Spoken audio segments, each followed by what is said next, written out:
او د خاوند کم حق دی پر زنانه باندې د زنانه حق خاموش خو بدایتي ویډیو کې بیان کی د خاوند کم حق دی پر زنانه باندې رسول الله صلی الله علیه وسلم فرمای و اذا الله ما بعد کچې بل چاته سجده کول جایز وای نو با خپل زنانه به خپل خاوند ته سجده کولای زنانه ته به دا حکم سوی وای چې ته خپل خاوند ته سجده وکړه د خاوند دومره حق دی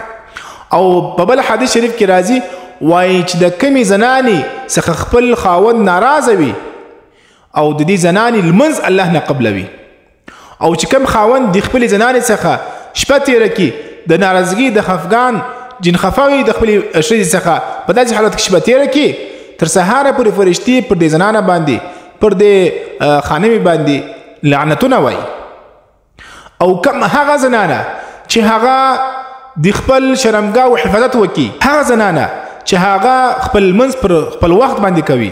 المنځ په پابندۍ سره کوي او د خاوند حق ادا کوي د خاوند نافرمانی نه کوي او د خپل شرمګاه او حفاظت کوي د خاوند د عزت خیال ساتي او په ورځ د آخرت به اعلان وسی چې ای هغه زنانو د جنت څومره دروازې دي چې په کومه دروازه تاسو غواړئ تاسو په دې دروازه باندې داخله دلای شئ څومره مهربان ذات دی الله اکبر الله ډیر مهربان ذات دی چې کما یو زنانه خالد دا اعمال وکي په ورځ د آخرت به دې ته وویل سي چې اوس تاسو په کومه دروازه باندې تاسو تلل غواړئ جنت ته هغه دروازه باندې تاسو جنت ته تللی سئ